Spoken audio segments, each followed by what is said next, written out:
If you've lived in the UK for any length of time, you've probably noticed something changing. It's not one dramatic moment. It's a slow shift in how people talk about the country. 10 years ago, conversations about the future were optimistic. People believed things were getting better. Today, those conversations sound very different. More people are talking about leaving, not just talking, actually doing it. Between 2020 and 2023, net migration from the UK hit record levels. But here's what's interesting. While immigration numbers remained high, emigration numbers also surged. British citizens are leaving in numbers not seen in decades. Over 500,000 UK nationals moved abroad in recent years, many with no plans to return. These aren't retirees moving to Spain for the weather. They're young professionals, families, and skilled workers who've decided the UK no longer offers what they're looking for. I've watched friends pack up and move to Portugal, Australia, Canada, even Thailand. The reasons vary, but the underlying sentiment is always the same. Life in the UK has become harder, more expensive, and less rewarding than it used to be. The promise of the UK, stable democracy, decent public services, economic opportunity, a high standard of living, feels increasingly hollow. The NHS is collapsing under pressure. Wages have stagnated for over a decade. Housing is unaffordable for anyone under 40 without family help. Public transport is expensive and unreliable. The cost of everything from energy to food has skyrocketed, and the response from politicians has been underwhelming at best. This isn't about one political party or one policy failure, it's systemic. Decades of underinvestment, short-term thinking, and prioritizing financial services over manufacturing and infrastructure have left the country struggling to provide basic quality of life. The question isn't whether the UK is in decline. The statistics make that clear. The question is whether this is temporary or permanent. Are we seeing a rough patch that will eventually improve, or a fundamental reshaping of what Britain is and what it can offer? In this video, we're going to explore why people are leaving the UK, what life actually feels like on the ground right now, and whether there's any path back to the country people thought they were living in. Let's get into it. Let's start with the most immediate problem facing people in the UK. The cost of living has become absolutely brutal. Energy bills that were £100 per month in 2020 hit £300 or more by 2023. Even with government support schemes that have since ended, people are still paying double or triple what they used to. Food prices have surged. A weekly grocery shop that cost £60 is now £90 or £100 for the exact same items. Tesco, Sainsbury's, Asda, it doesn't matter where you shop. Everything costs more. Bread, milk, eggs, meat, vegetables, the basics have all gone up by 30 to 50% in just a few years. Fuel prices hit record levels and have stayed stubbornly high. Petrol and diesel that were £1.20 per litre are now £1.45 to £1.50. For people who commute by car, that's an extra £50 to £80 per month just to get to work. Council tax keeps rising. Water bills are going up. Broadband and mobile phone contracts are increasing. Insurance, premiums for cars and homes have jumped. Every single regular expense has increased, often by double-digit percentages. Meanwhile, wages have barely moved. The median UK salary is around £33,000. Adjusted for inflation, that's worth less than it was in 2008. Think about that. People are earning the same or slightly more in nominal terms, but they can buy significantly less with that money than they could 15 years ago. For millions of people, this isn't about luxuries anymore. It's about survival. Choosing between heating and eating isn't a dramatization. It's a real decision families are making. Food bank usage has exploded. Over 3 million emergency food parcels were distributed in 2023. That's in one of the wealthiest countries in the world. The psychological impact is enormous. People feel like they're working harder than ever and getting nowhere. You budget carefully, cut back on everything non-essential, and still end up with nothing left at the end of the month. There's no cushion, no savings, no safety net. One unexpected expense, a broken boiler, a car repair, a medical issue, and you're in debt. If the cost of living is bad, housing is an outright crisis. The UK housing market is broken in ways that feel almost unfixable. The average house price in the UK is around £290,000. In the southeast and London, it's well over £400,000. For first-time buyers, this is catastrophic. To afford a £290,000 house, you need a deposit of at least £29,000, often more like £40,000 to get a decent mortgage rate. You also need a household income of around £60,000 to qualify. For most people in their 20s or 30s, saving £40,000 while paying rent is virtually impossible. Rent itself is extortionate. The average rent in the UK is around £1,200 per month. In cities, it's £1,500 or more if you're earning £30,000. That's over half your take-home pay gone on rent before you've bought food or paid bills. You're stuck in a cycle. You can't save for a deposit because rent is too high. You can't stop renting because you can't afford to buy. And landlords know they have you trapped, so they keep raising rent every year. Build quality is terrible too, especially in new developments. Developers pack as many units as possible into every plot to maximize profit. You end up with tiny flats, paper-thin walls, no storage, and shared spaces that are barely maintained. Leasehold scandals have destroyed thousands of people financially. Ground rents that double every decade. Service charges reaching £4,000 or £5,000 per year. Cladding issues post-Grenfell that have left people trapped in unsellable properties. Even people who manage to buy are suffering. Social housing waiting lists are years long. Over 1 million households are stuck waiting for council housing that may never come. The government talks about building more homes, but it never happens at the scale needed. NIMBYism blocks developments constantly, and what does get built is mostly luxury apartments aimed at investors, not homes for actual residents. Homelessness has increased. Rough sleeping is visible in every major city, and it's not just the stereotypical homeless, it's working people who can't afford rent anymore. One of the things that used to make the UK special was the NHS, free healthcare at the point of use, a system that meant you could get sick or injured without worrying about bankruptcy. That version of the NHS barely exists anymore. Waiting times are obscene. Need a GP appointment? You're lucky if you can get one within 2 weeks. Many practices aren't accepting new patients at all.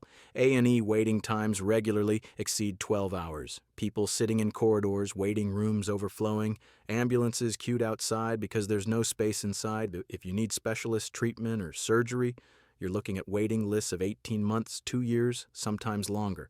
Hip replacements, cataract surgery, cancer treatment, the backlog is enormous. Over 7 million people are currently on NHS waiting lists. That's more than 10% of the entire UK population waiting for care.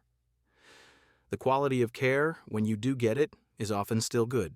Doctors and nurses are doing their best. But they're overworked, underpaid, and burnt out. Thousands are leaving the profession entirely or moving abroad where they're valued more and paid better. Dental care is almost impossible to access. Finding an NHS dentist accepting new patients is like winning the lottery. Most people have given up and gone private, which costs a fortune. Mental health services are virtually non-existent. Unless you're in immediate crisis, you're not getting help. Waiting lists for therapy or psychiatric care stretch for months or years. People are left to suffer with no support. The result is that anyone who can afford it is going private. Private health insurance, private GP services, private hospitals. The NHS is becoming a safety net for those who can't afford alternatives rather than a universal service everyone uses. And even that safety net is failing. For people considering leaving the UK, the state of the NHS is often a major factor. Why stay in a country where you can't access basic health care when you need it? The relationship between work and reward has fundamentally broken down in the UK. You can work full-time and still struggle to make ends meet. Minimum wage is £11.44 per hour. That sounds reasonable until you do the math. Working 40 hours a week, that's £23,795 per year before tax. After tax and national insurance, you're taking home around £22,500. Try living on that. Rent alone could eat up £14,400 if you're paying £1,200 per month. That leaves £6,100 for everything else. Food, transport, bills, clothing, everything. It's not enough. And millions of people are living on minimum wage or just slightly above it. Even skilled jobs don't pay what they should. Teachers, nurses, police officers. Professions that used to guarantee a middle-class lifestyle now barely cover basic living costs. A newly qualified teacher earns around £30,000. A newly qualified nurse earns around £28,000. These are jobs that require degrees and training. After rent and bills, there's nothing left, no ability to save, no path to home ownership, no financial security. The gig economy has made things worse. Millions of people are stuck in zero-hour contracts, agency work, or self-employment that offers no security, no sick pay, no pension. You're working just as hard as someone with a proper contract, but with none of the protections. Career progression has stalled too. Companies aren't investing in training or promotion the way they used to. You can stay in the same job for 5 years and see minimal salary increases. Loyalty isn't rewarded. The only way to get a decent pay rise is to switch jobs, but everyone's doing that, so employers have adapted by offering less to new hires too. Graduate jobs are scarce. Young people are leaving university with £40,000 or £50,000 in student debt and finding that their degree doesn't guarantee employment. Plenty end up in retail or hospitality jobs that don't require a degree at all. The debt follows them for decades. Productivity in the UK has stagnated.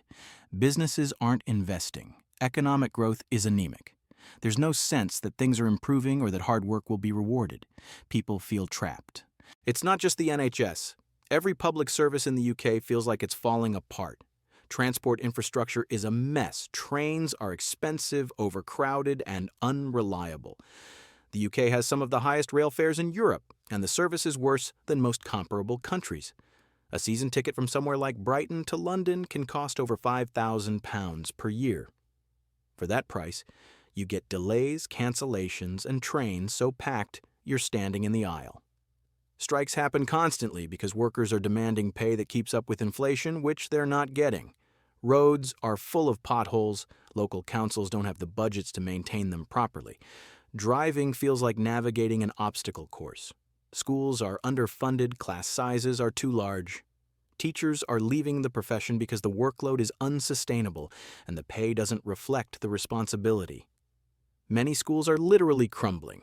Buildings with structural problems, leaking roofs, broken heating systems. The government has delayed repairs for years, police numbers have been cut, response times have increased, many crimes aren't even investigated anymore. If your car gets broken into or your bike gets stolen, good luck getting any police attention. It'll be logged and forgotten. Local councils are going bankrupt. Northamptonshire, Croydon, Birmingham, multiple councils have declared themselves effectively insolvent.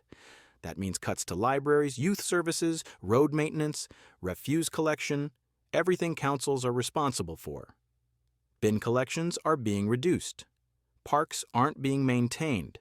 Streetlights aren't being repaired. The basic functions of local government are being stripped back. Libraries are closing, community centers are shutting down, swimming pools and sports facilities are being sold off. The infrastructure that makes communities function is disappearing. This isn't just inconvenient, it fundamentally changes quality of life. When nothing works properly, when you can't rely on basic services, it's exhausting. Every day involves working around failures. The train's delayed, so you're late. The GP can't see you, so your health problem gets worse.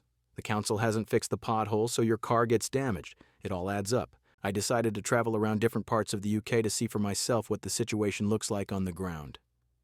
I started in the north, visiting towns like Rochdale, Burnley, and Grimsby. The decline is visible everywhere. High streets are full of empty shops. The businesses that remain are mostly charity shops, vape stores, and betting shops. There's no vibrancy, no investment, no sense of optimism. I spoke to people in a pub in Rochdale. Everyone had the same story. Jobs are scarce, wages are low, young people are leaving for cities, and nothing ever improves. One man told me he's lived there his whole life and watched it get worse year after year. He said his kids moved to Manchester and he doesn't blame them. There's nothing here for them. I visited former industrial towns in the Midlands, Stoke-on-Trent, Wolverhampton, places that used to have thriving manufacturing industries. Those jobs are gone. What replaced them are warehouses and call centers paying minimum wage. Town centers feel abandoned. I moved south to look at supposedly prosperous areas. Even places like Reading and Milton Keynes, which have decent employment, felt strained. Rent is high, traffic is terrible, and people are stressed. I spoke to a couple in their 30s who both work full-time in professional jobs. They're still living with housemates because they can't afford to rent a place on their own, let alone save for a house. On the coast, seaside towns like Blackpool, Margate, and Great Yarmouth are struggling. These places used to be holiday destinations. Now they're characterized by unemployment, poverty, and decay. Addiction and homelessness are visible problems. Even London, supposedly the economic engine of the country, feels different. Yes, there's wealth, but inequality is stark. You see homeless encampments under bridges while luxury apartments sit empty above. The energy of the city feels muted. People look exhausted. I also noticed a shift in attitudes. People used to be proud of being British.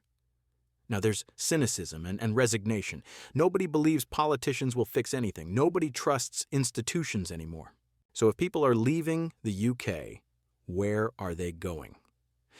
The most popular destination is still Europe, despite Brexit making it more complicated. Portugal has become a magnet for British immigrants. Lisbon and Porto are full of British remote workers and retirees. The cost of living is lower, the weather is better, and the quality of life feels higher. I know several people who moved to Portugal and say they'll never come back. Spain remains popular too, especially Valencia, Barcelona, and the Costa del Sol. The lifestyle is more relaxed. You can actually afford to buy property. The food is better and cheaper. Healthcare is good. Australia and New Zealand attract people looking for space, opportunity, and a higher standard of living. Yes, they're far away, but for many, that's part of the appeal. A fresh start completely removed from UK problems. Canada is another common choice. Vancouver, Toronto, Montreal, these cities offer better wages, affordable housing compared to London, and functioning public services. The winters are harsh, but people are willing to trade that for a better quality of life. The UAE, particularly Dubai, has pulled in British professionals with tax-free salaries and sunshine. It's not for everyone. The culture is very different, but for those focused on earning and saving money, it works. Thailand, Bali, and other parts of Southeast Asia are attracting digital nomads and early retirees. Your money goes much further. You can live well on the £500 per month, which would barely cover rent in the UK. Even within Europe, Ireland, Netherlands, Germany, and the Nordic countries are attracting British workers. Better pay, better services, better work-life balance. The common thread in all of these destinations is that people feel they're getting more for their effort. Whether it's lower costs, better services, nicer weather, or just a sense that life doesn't have to be a constant struggle, these places offer what the UK no longer does, and once people leave, they rarely regret it. Every person I spoke to who'd emigrated said the same thing: I wish I'd done it sooner. So the question is, can the UK recover from this, or is the decline permanent? Fixing the UK's problems would require massive structural change. Investment in infrastructure, healthcare, education, and housing at a scale that hasn't been seen in decades. It would require political courage to make unpopular decisions and stick with long-term plans instead of chasing short-term wins. It would require honesty about what's gone wrong and a willingness to learn from countries that are doing better. Does any of that seem likely? Not really. The political system is broken. Short-term electoral cycles mean politicians prioritize things that win votes in the next election, not things that improve the country over 10 or 20 years. Both major parties are terrified of raising taxes or cutting spending in ways that might upset voters, so nothing fundamental ever changes. Public trust is gone. People don't believe politicians will deliver on promises because they've been let down too many times. That cynicism makes it even harder to build support for the changes needed. Demographic challenges are mounting too. The UK has an aging population. More people retiring means more strain on pensions, healthcare, and social care, with fewer working-age people to support them. Immigration could help, but it's politically toxic. Brexit was supposed to solve problems. Instead, it created new ones. Trade is more complicated. Labor shortages in key industries, reduced mobility for British citizens wanting to work in Europe, and the promised benefits haven't materialized. There are paths forward: massive investment in green energy and technology, building affordable housing at scale, reforming the NHS with proper funding, improving education and training, rejoining parts of the European single market. But these require political will that doesn't exist. For now, the UK is stuck in managed decline. Services getting worse, costs getting higher, opportunities getting scarcer. The country isn't collapsing overnight. It's slowly becoming a less attractive place to build a life. And the people who can leave are doing exactly that. The brain drain is real. The UK is losing talented, educated, ambitious people who would otherwise contribute to the economy and society. What's left behind is a country increasingly divided between those wealthy enough to insulate themselves from the problems and those struggling to survive. Whether this is permanent depends on choices made in the next few years. Right now, those choices aren't being made, so the exodus continues. If you're listening right now, help me prove something wrong. My wife said I wouldn't even reach 1,000 subscribers, but I believe stories about London and the reality of the United Kingdom like this deserve to be told. Help me show her that these videos matter. Please subscribe to the channel, and let's keep these stories from being ignored.